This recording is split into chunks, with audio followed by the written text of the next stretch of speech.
jërë ngeen jëf mbokku auditeurs yi ak mbokku internet ji ci Afia FM ak Afia TV.net ñoo ngi ci foire internationale bu Ndakaaru te ñoo ngi aussi ci 28e édition tey ji ñoo ngi ñëw ci stand Indagraph Sahel fii ci foire internationale moo ngi nekk ci stand ADPME donc tey ñoom la ñu ñëw gane si xool nu ñu toogee xool yan produit la ñu indi xool aussi gën a wax seeni projet ku nekk xam na ne aussi ren ji mooy seen première fois ñi ñëw di exposer fii ci foire internationale waaye ci kanam tuuti ñi dikk ak ñoom ngir gën a yaatal. Comme je vous le disais, nous sommes présentement au stand de Indagraph Sahel avec Pierre qui est dans le point focal de Indagraph. Pierre, bonjour. Bonjour. Aujourd'hui, nous sommes au stand de Indagraph. Oui. Est-ce que vous pouvez nous dégager quelques projets de Indagraph? D'abord, son objectif. Déjà, je vous remercie. Je remercie la radio Afia FM d'avoir bien voulu faire le déplacement. Quand même, je sais que c'est pas toujours facile. Donc, je vous encourage.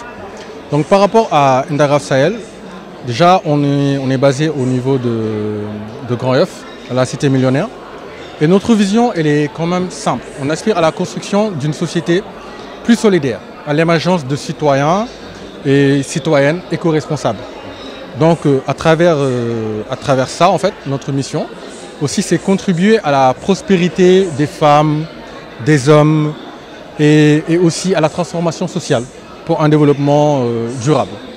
Et donc, on a plusieurs projets.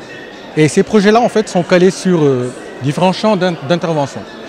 Il y a ce qu'on appelle, par exemple, des pôles à Indagraph Sahel.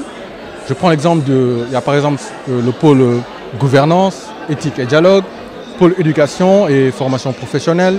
Il y a aussi un pôle lié à l'environnement, un pôle environnement durable, un pôle aussi lié à la sécurité alimentaire.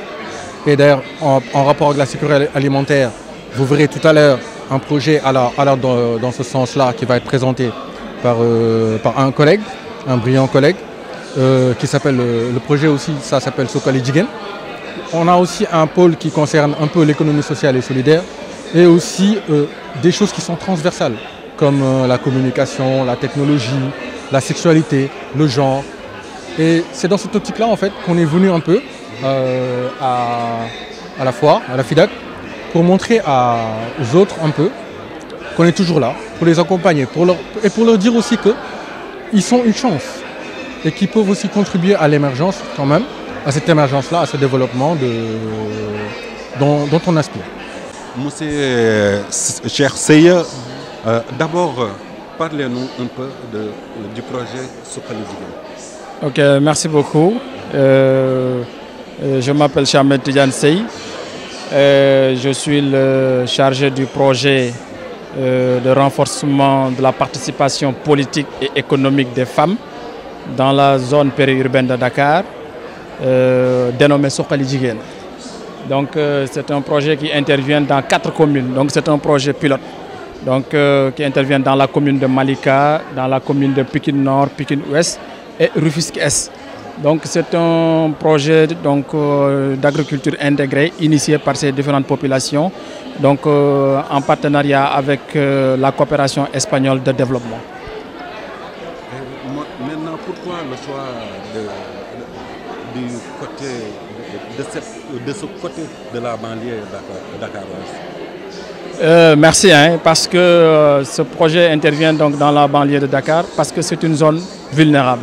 Le projet veut aider les femmes qui sont dans cette zone et qui ont des difficultés à s'émerger. Raison pour laquelle l'objectif de ce projet consiste à renforcer les capacités de ces femmes et de ces jeunes, des productrices horticoles, des transformatrices des produits agroalimentaires et celles qui commercialisent de ces produits pour réussir leur autonomie économique mais politique ainsi qu'à l'amélioration de la sécurité alimentaire. Donc nous voulons quand même que les femmes qui se trouvent dans la banlieue de Dakar puissent réussir toute leur économie économique ainsi que politique pour pouvoir jouer pleinement le rôle qui leur est attribué dans le cadre du développement de notre pays, notre cher pays, le Sénégal. Quelles sont aussi les zones d'activité du projet? Oui, donc, concernant le projet Suxali Jigéen, les activités phares de ce projet sont structurées autour de 4 points. D'abord, c'est de réaliser un diagnostic, donc une cartographie et une mise en place d'une base de données dynamique, exhaustive. Deuxièmement, nous voulons les former, l'ensemble de ces acteurs, parce qu'il s'agit de 1200 acteurs et actrices que nous voulons former, qualifier, certifier dans ces 3 métiers porteurs, c'est-à-dire le métier de production maraîchère, de transformation des produits agroalimentaires, mais également de restauration de rue. Après les avoir formés, le projet également veut améliorer les conditions d'apprentissage et des opérations, c'est-à-dire les équipements des unités de transformation, donc l'acquisition de petits matériels agricoles, etc. Et ensuite, nous allons mettre en place donc une plateforme multi-acteurs qui va permettre donc l'ensemble de ces acteurs de la chaîne de valeur pour qu'il y ait donc une synergie, pour que tous ces acteurs-là qui travaillent tout en s'ignorant puissent quand même se retrouver autour d'une plateforme que nous allons animer avec eux-mêmes pour que si le producteur horticole produit donc de l'oignon, d'aubergine, etc., qu'il puisse le donner donc aux femmes transformatrices qui transforment ces produits, qui les conservent. Et après, les restauratrices vont venir prendre ce produit et l'utiliser dans les cantines mobiles que nous les avons donc octroyées dans le cadre de ce projet. Donc nous voulons vraiment que cette chaîne de valeur-là donc soit réellement effective dans le cadre de ce projet. Alors, nous avons constaté à Dakar, surtout dans la banlieue, il y a beaucoup de femmes qui s'activent à la restauration, mais qui utilisent aussi des gargotes. Qu'est-ce que vous avez apporté à cette plateforme? Oui, comme vous le savez, hein, la restauration de rue donc, occupe une place centrale dans l'alimentation au niveau du Sénégal. Et comme vous le savez, l'alimentation est une activité centrale d'une société. Donc, en raison de sa nécessité biologique, mais également du rôle charnière qu'elle joue. C'est pourquoi le choix des aliments que nous consommons et nous produisons, c'est pourquoi le lieu également d'où ils proviennent, même les facteurs, les facteurs de production, les techniques de production, nous devons les maîtriser. Donc, raison pour laquelle nous voulons améliorer l'hygiène et la qualité de ce secteur, notamment la restauration de rue. Et pour ce faire, il faut d'abord les former. Donc le projet les forme sur les normes de qualité et de sécurité environnement.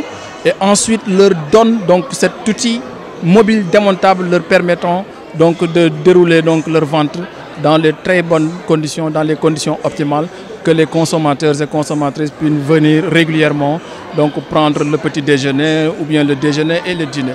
Voilà la raison pour laquelle nous avons misé sur cette catégorie d'acteurs qui est les restauratrices de rue. Ouais, maintenant, c'est un projet phare aussi, parce que ça va permettre de lutter contre l'occupation anarchique.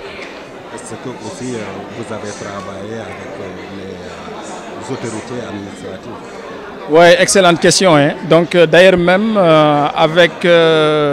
sous l'autorité même de la coordinatrice du pôle SADA, Mme Fat Ndoye, nous avons procédé même récemment le 5 dernier à une signature de protocole avec les maires, les maires de Pékin Nord, Pékin US Malika, pour améliorer les conditions de vente, mais également lutter contre l'occupation anarchique.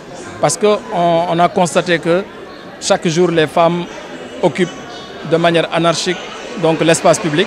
Et nous, en tant que société civile, Indagraf a décidé d'apporter sa contribution en luttant contre cette occupation.